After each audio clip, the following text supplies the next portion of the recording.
Hello guys, welcome my channel correct गुरु। आपको पता होगा एनवीएस लेबोरेटरी अटेंडेंट एग्ज़ाम की क्लासेस चल रही है और हम साइंस के 60 क्वेश्चंस के साइंस के 60 क्वेश्चन आएंगे एग्ज़ाम में, उनसे रिलेटेड क्लासेस डिस्कस कर रहे हैं। तो ऑलरेडी हम साइंस की एनवीएस लेबोरेटरी अटेंडेंट एग्ज़ाम की 7 क्लासेस डिस्कस कर चुके हैं, जिसकी प्लेलिस्ट बनाई हुई है एनवीएस लेबोरेटरी अटेंडेंट एग्ज़ाम से रिलेटेड। आज ये 8th क्लास रहेगी और ये फिजिक्स का कंसेप्ट है और ये कंसेप्ट रहेगा ह्यूमन आई बेस्ड, मानव आंख के ऊपर ये बेस्ड कंसेप्ट रहेगा। तो इसमें फर्स्ट क्वेश्चन है, आकाश का रंग नीला प्रतीत होता है। आकाश का रंग नीला किसके कारण प्रतीत होता है? तो आकाश का नीला रंग प्रकाश के परिकर्णन के कारण प्रतीत होता है। परिकर्णन क्या होता है? स्कैटरिंग कहते हैं इसको अंग्रेजी में, स्कैटरिंग। आपको क्लियर हो गया कि आकाश का नीला रंग है वो स्कैटरिंग के कारण, परिकर्णन के कारण, लाइट के स्कैटरिंग के कारण क्या होता है? नीला दिखाई देता है। मोस्ट इंपॉर्टेंट क्वेश्चन है, बहुत बार एग्जाम में पूछा गया है। प्रकाश के परावर्तन के कारण, ये परावर्तन मैं बता देता हूँ एक बार क्या होता है आपको। जनरली प्रकाश वाले लेसन में हमने कुछ चीज़ें डिस्कस कर ली थी लाइट वाले में। प्रकाश का परावर्तन होता है जब कोई किरण होती है, प्रकाश की किरण होती है, किसी धरातल से टकराती है तो वापस उसी माध्यम में मुड़ जाती है। किसी भी सरफेस से टकराएगी तो एक दूसरे मीडियम में नहीं जाएगी, वो उसी मीडियम में वापस टकरा के चली जाएगी, तो इसको बोलेंगे रिफ्लेक्शन। क्या बोलेंगे? प्रकाश का परावर्तन बोलेंगे। प्रकाश का परिकर्णन मैंने बता दिया कि आकाश का नीला रंग होता है वो प्रकाश के परिकर्णन के कारण होता है। अपवर्तन क्या होता है? अपवर्तन का मतलब होता है जब कोई लाइट होती है किसी एक मीडियम से दूसरे मीडियम में चली जाती है, उसको बोलते हैं रिफ्रैक्शन ऑफ लाइट। अपवर्तन को अंग्रेजी में कहते हैं रिफ्रैक्शन ऑफ लाइट। उम्मीद आपको ये क्वेश्चन अच्छी तरह समझ में आ गया होगा कि आकाश का नीला रंग किसके कारण होता है? परिकर्णन के कारण। मोस्ट इंपॉर्टेंट क्वेश्चन है। नेक्स्ट क्वेश्चन देखिए, जो नेत्र निकट स्थित वस्तु को साफ नहीं देख सकता, उस नेत्र में क्या होता है? जो नेत्र, जो भी आंख होती है, नेत्र क्या होता है? आईज, आई की बात कर रहे हैं, आंख की बात कर रहे हैं। जो निकट स्थित वस्तु को, नजदीक की वस्तु को साफ नहीं देख सकता, उसी नेत्र में कौन सा रोग होता है? जो नजदीक की वस्तु को स्पष्ट नहीं देख सकता। एक बार मैं आपको जनरली बता देता हूँ, मानव आंख का निकटतम बिंदु 25 सेंटीमीटर होता है। हम किसी भी वस्तु को एग्जैक्ट अच्छी तरह से, पूरी तरह से क्लियरिटी रूप से 25 सेंटीमीटर तक देख सकते हैं। 25 सेंटीमीटर से हम अगर आगे किसी भी ऑब्जेक्ट को देखेंगे तो हमें अच्छी तरह दिखाई नहीं देगा। तो मानव आंख का जो निकट बिंदु है वो कितना है? शॉर्टेस्ट पॉइंट कितना है? 25 सेंटीमीटर। और जिस व्यक्ति को अगर नज़दीक की वस्तु ही निकट वस्तु ही साफ दिखाई ना दे, वस्तु को साफ नहीं दिखाई दे सकता, उस नेत्र में कौन सा रोग होता है? तो उसका आंसर क्या आएगा? निकट स्थित वस्तु को साफ नहीं देख सकता, तो इसका आंसर आएगा, आपको पता होना चाहिए, दूरदृष्टि दोष होता है। कौन सा दोष होता है? दूरदृष्टि दोष, ये आएगा इसका आंसर। ये क्वेश्चन आंसर गलत है, अभी इसको एक बार ठीक कर लेना आप कि दूरदृष्टि दोष होता है जिसमें व्यक्ति को नज़दीक की वस्तु साफ दिखाई नहीं देती और लेकिन दूर की वस्तु क्लियर दिखाई देती है। जैसे नज़दीक की वस्तु साफ दिखाई नहीं देती लेकिन दूर की वस्तु क्या दिखाई देती है? क्लियर दिखाई देती है। ये होता है दूरदृष्टि दोष। और इसका उल्टा होता है जिसको बोलते हैं आप निकट दृष्टि दोष, जिसकी मैं अभी बात करूंगा कि निकट की वस्तु साफ दिखेगी लेकिन दूर की वस्तु धुंधली दिखेगी। ये कन्फ्यूजन वाली चीज़ें हैं, एक बार मैं आपको फिर बता देता हूँ कि जब किसी वस्तु को, मान लो किसी वस्तु को, पास की वस्तु देखें, जैसे कोई अखबार पढ़ रहा है, न्यूज़पेपर पढ़ रहा है कोई व्यक्ति, उसको अगर न्यूज़पेपर अच्छी तरह दिखाई नहीं दे रहा तो उसको कौन सा रोग है? दूरदृष्टि दोष रोग है। कौन सा रोग है? दूरदृष्टि दोष। मतलब दूर का स्पष्ट दिखेगा लेकिन नज़दीक का स्पष्ट नहीं दिखेगा, इसको बोलेंगे, कौन सा रोग कहेंगे? दूरदृष्टि दोष को। इसको कहा जाएगा लॉन्ग साइटनेस। क्या बोलेंगे इसको? लॉन्ग साइटनेस, या अंग्रेजी में होता है हाइपरमेट्रोपिया। क्या बोलते हैं? हाइपरमेट्रोपिया। और निकट दृष्टि दोष में क्या होता है? नज़दीक की वस्तु तो स्पष्ट दिखती है लेकिन दूर की वस्तु क्या दिखाई देती है? धुंधली नजर आती है। दूर की वस्तु क्या नजर आती है? धुंधली नजर आती है। उम्मीद है आपको ये क्वेश्चन अच्छी तरह समझ में आ गया होगा। एक बार और डिस्कस करेंगे इसके बारे में नेक्स्ट क्वेश्चन में। तो एक बार और बता देता हूँ, निकट दृष्टि दोष है वो क्या होता है? निकट दृष्टि दोष में कौन सा लेंस यूज करते हैं? अवतल लेंस यूज करते हैं। जिस व्यक्ति को निकट दृष्टि दोष रोग है उसमें अवतल लेंस यूज होता है। जनरली मैं आपको बता दूं, नेगेटिव नंबर का जिसका चश्मा होता है उसमें अवतल लेंस होता है और उसको कौन सा रोग है? निकट दृष्टि दोष। और जिसको प्लस नंबर का चश्मा होता है, प्लस का नंबर होता है, उसको कौन सा रोग होता है? दूरदृष्टि दोष। आपको क्लियर हो गया होगा कि दूरदृष्टि दोष और निकट दृष्टि दोष में क्या अंतर है। दूरदृष्टि दोष को कहते हैं लॉन्ग साइटनेस और निकट दृष्टि दोष को कहते हैं शॉर्ट साइटनेस। मायोपिया और हाइपरमेट्रोपिया कहा जाता है इसको साइंस में। नेक्स्ट क्वेश्चन देखिए, चंद्रमा पर खड़े अंतरिक्ष यात्री को आकाश कैसा दिखाई देता है? कैसा प्रतीत होता है? चंद्रमा पे कोई व्यक्ति अगर खड़ा है, अंतरिक्ष यात्री है, तो उसको आकाश काला दिखाई देगा क्योंकि वहां पर क्या नहीं है? वायुमंडल नहीं है। क्या नहीं है? चंद्रमा पर वायुमंडल नहीं है, इसलिए आकाश चंद्रमा पर खड़े व्यक्ति, अंतरिक्ष यात्री को क्या दिखाई देगा? काला दिखाई देगा। उम्मीद आपको ये क्वेश्चन आसानी से समझ में आ गया होगा। जितने भी क्वेश्चन है वो करेक्ट गुरु चैनल पे बताए जा रहे हैं। ऑलरेडी हम 7 क्लासेस डिस्कस कर चुके हैं एनवीएस लेबोरेटरी अटेंडेंट एग्जाम की। Navodaya Vidyalaya laboratory attendant exam की हम 7 क्लासेस डिस्कस कर चुके हैं। इसकी प्लेलिस्ट मैंने बनाई हुई है इस चैनल के, आप प्लेलिस्ट में जाके और वीडियो भी आप देख सकते हो। और ये 8th वीडियो चल रहा है और इसका एग्जाम है वो मार्च में है। एनवीएस लेबोरेटरी अटेंडेंट का एग्जाम मार्च में होना निश्चित है, तो आप अच्छी तरह से तैयारी करते रहे। और इसमें साइंस के क्वेश्चन है वो 60+ क्वेश्चन आएंगे, 60 नंबर की साइंस पूछी जाएगी इस एग्जाम में। नेक्स्ट क्वेश्चन देखिए, नेत्र में किसी वस्तु का बना प्रतिबिंब होता है। अगर आंख में कोई भी वस्तु का प्रतिबिंब बनेगा तो वह कैसा बनेगा? वास्तविक बनेगा, उल्टा बनेगा और छोटा बनेगा। कैसा बनेगा? वास्तविक, उल्टा और छोटा बनेगा। नेत्र में किसी वस्तु का प्रतिबिंब कैसा बनता है? वास्तविक, उल्टा और छोटा। तो वास्तविक प्रतिबिंब बनेगा, उल्टा बनेगा और छोटा बनेगा। ये इंपॉर्टेंट क्वेश्चन है, बहुत बार एग्जाम में पूछा गया क्वेश्चन है, अच्छी तरह आप इसको याद रख लेना। नेक्स्ट क्वेश्चन देखिए, निकट दृष्टि दोष का निवारण किस लेंस से होता है? निकट दृष्टि दोष का निवारण मतलब इलाज, अभी बताया था मैंने थोड़ी देर पहले। निकट दृष्टि दोष में कौन सा लेंस यूज करते हैं? इसको बोलते हैं मायोपिया। क्या बोलते हैं? Myopia, short sightedness. क्या बोलते हैं? मायोपिया या शॉर्ट साइटनेस, दोनों एक ही नाम है, कंफ्यूज मत होना। किस लेंस का प्रयोग किया जाता है? कन्वेक्स लेंस का, कनकेव लेंस का प्रयोग किया जाता है, अवतल लेंस का। अवतल लेंस जिसको अंग्रेजी में बोलते हैं कनकेव लेंस। एक बार मैंने प्रकाश वाला जो लाइट वाला कंसेप्ट है उसमें मैंने बता चुका हूँ लेंस वगैरह के बारे में, वो आप एक बार वीडियो देख लीजिए। इसका लिंक है मैं बेल आइकन पे लगा दूंगा, जो आप देख सकते हो आप आसानी से। तो अवतल लेंस आएगा इसका, क्या आएगा? अवतल लेंस। अवतल लेंस में निकट दृष्टि दोष का निवारण के लिए अवतल लेंस का प्रयोग किया जाता है। और दूरदृष्टि दोष में, जो दूरदृष्टि दोष होगा उसमें कौन सा यूज होगा? उत्तल लेंस, जिसको बोलते हैं कन्वेक्स लेंस। कौन सा बोलते हैं? Convex lens. उत्तल लेंस की पावर पॉजिटिव और अवतल लेंस की पावर क्या होती है? नेगेटिव। क्लियर हो गया होगा आपको अच्छी तरह से।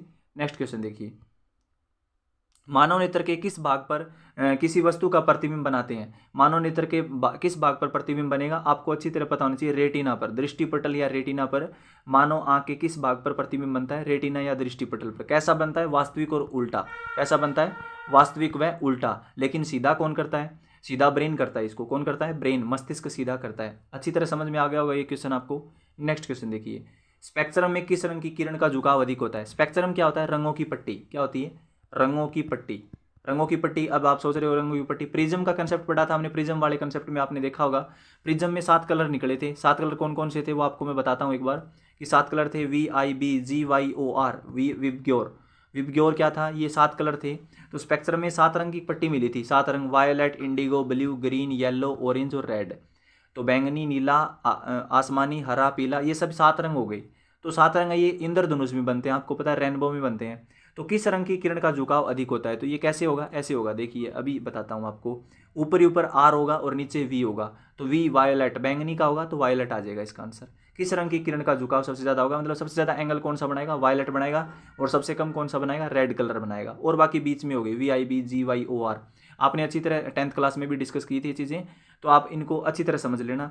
उम्मीद आपको ये क्वेश्चन अच्छी तरह समझ में आ गया होगा। नेक्स्ट क्वेश्चन देखिए, प्रकाश के किस रंग का तरंग दैर्ध्य? तरंग दैर्ध्य क्या होता है? वेवलेंथ होती है। क्या होता है? वेवलेंथ। वेवलेंथ का मतलब होता है तरंग की लंबाई। तो प्रकाश के किस रंग की प्रकाश का कौन सा कलर है जिसकी वेवलेंथ सबसे ज़्यादा होती है? रेड कलर आएगा। इसलिए डेंजर सिग्नल किसके बने होते हैं? जो खतरे के निशान होते हैं, डेंजर सिग्नल होते हैं, वो लाल रंग के बनाए जाते हैं। क्यों? क्योंकि लाल रंग की वेवलेंथ सबसे ज़्यादा होती है, इसलिए वो हमें दूर से दिखाई देता है। कई बार एग्जाम में क्वेश्चन आता है कि खतरे के निशान लाल रंग के क्यों बनाए जाते हैं, डेंजर सिग्नल लाल रंग के क्यों बनाए जाते हैं? तो इसका रीज़न ये है कि क्योंकि लाल रंग की वेवलेंथ है वो सबसे ज़्यादा होती है। उम्मीद आपको ये क्वेश्चन अच्छी तरह समझ में आ गया होगा। नेक्स्ट क्वेश्चन देखिए, दीर्घ दृष्टि दोष। अब यह है ना, दूर दृष्टि दोष, दीर्घ दृष्टि दोष एक ही बात है, को ठीक करने में के लिए उपयोग किया जाता है। क्या किया जाता है? क्या उपयोग किया जाता है? दीर्घ दृष्टि दोष को दूर करने के लिए क्या उपयोग किया जाता है? उत्तल लेंस का प्रयोग किया जाता है। थोड़ी देर पहले मैंने बताया था, जिसकी पावर क्या होती है? पॉजिटिव होती है। जितने भी क्वेश्चन है वो करेक्ट गुरु चैनल पे बताए जा रहे हैं। उम्मीद आपको वीडियो अच्छा लग रहा है, तो हमारे चैनल को सब्सक्राइब, शेयर, लाइक, कमेंट कर दें भी, जो भी है। तो और प्ले लिस्ट में जाके आप और भी वीडियो देख सकते हो, कंप्यूटर अवेयरनेस, जीके और एनसीईआरटी आपको कवर करना है, एनसीईआरटी भी आप कवर कर सकते हो। कंप्यूटर की जीके भी, हरियाणा जीके, जो भी आप हिंदी, कुछ भी आप किसी प्रकार की अगर आप वीडियो देखना चाहते हो तो हमारे चैनल की प्ले लिस्ट में जाके देखें। और बाकी मैं बताता हूँ, देखो उत्तल लेंस हो गया, बेलनाकार लेंस अलग होता है, उत्तल लेंस, समोतल, ये एक ही बात है। अवतल लेंस मैंने आपको बता दिया। उत्तल लेंस का डायग्राम बना देता हूँ। उत्तल लेंस का डायग्राम ऐसे बनता है, ये उत्तल लेंस का डायग्राम है। अब अवतल लेंस का डायग्राम बना देता हूँ। अवतल लेंस का डायग्राम ऐसे बनता है, अवतल लेंस का डायग्राम ऐसे बनता है। ये अवतल लेंस का है, कनकेव लेंस का और उत्तल लेंस का। उत्तल लेंस यूज होता है किसमें? दूर दृष्टि दोष में, जिसको बोलते हैं लॉन्ग साइटनेस। ठीक है, अभी नेक्स्ट क्वेश्चन देखिए, श्वेत प्रकाश जब प्रिज्म से गुजरता है तो सर्वाधिक विचलन किसका होता है? बैंगनी रंग का। अभी बताया था ना, ये प्रिज्म होगी। प्रिज्म वाले कंसेप्ट में हमने पढ़ा था कि 7 रंग निकलेंगे, 7 रंग निकलेंगे तो सबसे नीचे कौन सा कलर होगा? वायलेट कलर होगा। कौन सा कलर होगा? वायलेट कलर होगा। आपको उम्मीद है ये क्वेश्चन अच्छी तरह समझ में आया होगा। तो सर्वाधिक विचलन किसका होगा? बैंगनी रंग का। और सबसे कम किसका होता है? लाल रंग का। ऊपर ही ऊपर कौन सा होता है? लाल, और नीचे होता है बैंगनी। तो इसे ऐसे आएगा, वी ऊपर और वी नीचे और आर ऊपर ही ऊपर, ऐसे होगा। तो श्वेत प्रकाश में जब प्रिज्म से श्वेत प्रकाश गुजरता है तो विक्षेपण के कारण कौन सी घटना होती है? वो डिस्पर्सन ऑफ लाइट। क्या बोलते हैं उसको? विक्षेपण, प्रकाश का विक्षेपण। और नेचुरल घटना क्या बोलेंगे इसको? प्राकृतिक घटना होगी इंद्रधनुष, रेनबो का बनना। क्लियर है? नेक्स्ट क्वेश्चन देखिए, नेत्र में प्रवेश करने वाली प्रकाश किरणों का अधिकांश अपवर्तन किस में होता है? नेत्र में प्रवेश करने वाली प्रकाश किरणों का सबसे ज्यादा अपवर्तन किस में होता है? कॉर्निया के बाहरी पृष्ठ पर। अब आप सोच रहे हो आंख के अंदर कॉर्निया होता है। कॉर्निया को हिंदी में बोलते हैं श्वेत मंडल। कॉर्निया अंग्रेजी का नाम है, हिंदी में बोलते हैं श्वेत मंडल। तो श्वेत मंडल के जो बाहरी आउटर एरिया होगा वहां पर क्या होगा? प्रकाश किरणों का अधिकांश क्या होगा? अपवर्तन होगा। अब अपवर्तन आ ही गया है तो चलो मैं बता ही देता हूँ अपवर्तन के बारे में आपको। अपवर्तन क्या होता है? Refractive index. क्या होता है? Refractive index. तो रिफ्रैक्शन होता है, इसे जनरली रिफ्रैक्शन बोलते हैं। तो अपवर्तन का होता है मतलब एक मीडियम से दूसरे मीडियम में चले जाना लाइट का। तो प्रकाश की किरणों का अधिकांश अपवर्तन होगा वो तो कॉर्निया के बाहरी पृष्ठ पर होगा। आपको अच्छी तरह क्वेश्चन समझ लेना चाहिए कि कॉर्निया होता है आंख के अंदर होता है, और आंख की एक लेयर होती है, ये परत होती है, और इसके बाहरी पृष्ठ पर अपवर्तन होता है प्रकाश की किरणों का नेत्र में, आई के अंदर। नेक्स्ट क्वेश्चन देखिए, मानव नेत्र में प्रकाश किस रास्ते में प्रवेश करता है? मानव नेत्र में जो प्रकाश है वो किस रास्ते में प्रवेश करता है? पुतली में, प्यूपिल में। मतलब प्यूपिल होती है, प्यूपिल बोलते हैं इसको अंग्रेजी में, क्या बोलते हैं? PUPIL, प्यूपिल। तो मानव नेत्र में प्रकाश है, लाइट है, वो किस रास्ते से जाएगा? ह्यूमन आई के अंदर प्यूपिल से जाएगा। आपको क्लियर ये समझ में आ गया होगा। कैमरे की तरह नेत्र में प्रवेश करते प्रकाश के परिमाण को नियंत्रित करता है। कैमरे की तरह कैमरा होता है, आपने देखा होगा, उसमें जो आई होता है उसके अंदर भी प्रकाश के परिमाण, प्रकाश के जो प्रकाश आता है, लाइट आती है बाहर से, उसको कंट्रोल कौन करता है? उसको कंट्रोल करता है आइरिस। कौन करता है? आइरिस। कौन कंट्रोल करता है उसको? आइरिस। आपको समझ में आ गया होगा, आइरिस इसको कंट्रोल करता है। नेक्स्ट क्वेश्चन देखिए, किस निकट दृष्टि दोष को अवतल और उत्तल दोनों लेंसों से बने द्विफोक्सी लेंस द्वारा संशोधित किया जा सकता है? कौन से दृष्टि दोष को अवतल और उत्तल लेंसों से बने द्विफोक्सी लेंस द्वारा? द्विफोक्सी होता है जैसे बूढ़े जो व्यक्ति होते हैं, बुजुर्ग व्यक्ति होते हैं, उनको एक ब्लैक कलर का चश्मा लगता है, उसको बोलते हैं बायफोकल लेंस। कौन सा बोलते हैं? Bifocal lens. और वो कब लगता है? जब आंखें बिल्कुल खराब हो जाए। कौन सा? बायफोकल लेंस, जिसको बोलते हैं द्विफोक्सी लेंस। बाय का मतलब होता है दो लेंस एक साथ यूज होंगे। अब आप सोच रहे हो दो लेंस कैसे? तो ऊपर वाला जो होगा ना, ऊपर होगा, ऊपर की साइड होगा वो तो होगा अवतल लेंस, और नीचे की साइड होगा वो होगा उत्तल लेंस। तो ऐसे चश्मा होता है, तो ऐसे चश्मा होता है तो इसके ऊपर वाले पे होगा अवतल लेंस, ये कनकेव लेंस, और नीचे वाले पे होगा उत्तल लेंस। तो ये होता है बायफोकल लेंस। और ये बायफोकल लेंस बुजुर्ग को लगता है, और उस रोग को कहते हैं जरा दृष्टि दोष, जिसको बोलते हैं प्रेस बायोपिया। प्रेस बायोपिया मतलब होता है कि आंखों की पावर ही खत्म हो गई, जो बिल्कुल ही दिखना बंद हो गया, तो वो कौन सा लेंस होगा? बायफोकल लेंस यूज करते हैं। तो बायफोकल लेंस हो गया द्विफोक्सी लेंस, ऊपर होगा अवतल लेंस और नीचे होगा उत्तल लेंस, कनकेव ऊपर और कन्वेक्स नीचे। ऐसे ही चश्मा होता है, स्पेक्स होता है, और उसमें द्विफोक्सी लेंस इसको ही बोलते हैं। तो इसको बोलते हैं कौन सा रोग? जरा दृष्टि दोष, जरा दूर दृष्टि दोष। तो इसके अंदर दोनों रोग हो गए, निकट दृष्टि दोष भी हो गया उसको, और दीर्घ दृष्टि दोष हो गया। ना तो पास का दिखता है और ना ही दूर का दिखता है। क्लियर हो गया होगा आपको। नेक्स्ट क्वेश्चन, अभिनेत्र लेंस की फोकस दूरी में परिवर्तन किया जाता है। अभिनेत्र लेंस होता है उसकी फोकस दूरी में परिवर्तन किया जाता है किसमें? अभिनेत्र लेंस को कौन सा होता है? आंख का लेंस होता है। आंख का लेंस होता है, कौन सा लेंस होता है? उत्तल लेंस। उसको ही अभिनेत्र लेंस बोलते हैं। आंख में कौन सा लेंस होता है? आपको पता होना चाहिए कि कन्वेक्स लेंस है वो आंख के अंदर होता है। तो उसकी फोकस दूरी में, उसकी फोकल लेंथ में परिवर्तन कैसे किया जाता है? ये पेशियां होती है, मसल्स होती है आंखों के अंदर, जिसको सिलरीज मसल्स कहते हैं। क्या कहते हैं? पक्षमापी पेशियां अंग्रेजी हिंदी का नाम है, और इसको बोलते हैं सिलरीज मसल्स। कौन सी मसल्स बोलते हैं? सिलरीज मसल्स। सिलरीज मसल्स, पक्षमापी पेशियां, ये क्या काम करती है? फोकस दूरी को कम ज़्यादा करती है। दूर का देखना है तो फोकस दूरी बढ़ा देती है ये मसल्स, और पास का देखना है तो घटा देती है। अभिनेत्र लेंस होता है जो आंख के अंदर लेंस होता है, और आंख के अंदर कौन सा लेंस होता है? उत्तल लेंस, जिसको बोलते हैं कन्वेक्स लेंस। आपको अच्छी तरह समझ में आ गया होगा। मानव नेत्र अभिनेत्र लेंस की फोकस दूरी समायोजित कर विभिन्न दूरियों पर रखी वस्तुओं को फोकसित कर सकता है। ऐसा हो पाने का कारण क्या है? जो मानव नेत्र है वो अभिनेत्र लेंस की फोकस दूरी समायोजित कर विभिन्न दूरियों पर रखी वस्तुओं को फोकसित कर सकता है। ऐसा हो पाने का कारण क्या है? समंजन। समंजन होता है आंखों की पावर। आंखों की पावर के हिसाब से जो लेंस होता है, आंखों के अंदर जो लेंस होता है, अभिनेत्र लेंस की बात कर रहा है, वो फोकस दूरी को अच्छी तरह रखेगा, और कोई भी वस्तु होगी उसको अच्छी तरह देख सकता है, तो उसकी आंखें क्या होगी, उसकी आंखों में समंजन होगी, एक पावर होगी, और वो स्वस्थ आंखें होगी। कौन सी आंखें होगी, स्वस्थ आंखें। और उस परिस्थिति को क्या कहते हैं, समंजन। क्या कहते हैं उसको, समंजन। अंग्रेजी में बोलता है अकोमोडेशन। क्या बोलते हैं, अकोमोडेशन। आपको समझ में आ गया हो, ये क्वेश्चन थोड़ा अजीब है लेकिन बहुत ही अच्छा क्वेश्चन है। स्वस्थ आंखें होंगी उसको बोलते हैं समंजन, कि जिसमें किसी प्रकार की कोई प्रॉब्लम ना हो, हेल्दी आई। नेक्स्ट क्वेश्चन देखिए, नेत्र लेंस की फोकस दूरी कम हो जाने से कौन सा दृष्टि दोष हो जाता है। नेत्र लेंस की अगर फोकस दूरी कम हो जाएगी, फोकस दूरी कम होगी तो दूर की वस्तु नहीं दिखेगी, तो कौन सा रोग हो जाएगा, निकट दृष्टि दोष। बार बार रिपीट हो रहा है ये क्वेश्चन, निकट दृष्टि दोष कैसे भी किसी हिसाब से पूछा जा रहा है। तो कौन सा लेंस यूज करते हैं, कनकेव लेंस। और इस रोग में, इस निकट दृष्टि दोष के अंदर किस पावर का चश्मा लगता है, नेगेटिव का। और नेगेटिव पावर किसकी होती है, कनकेव लेंस की, अवतल लेंस की।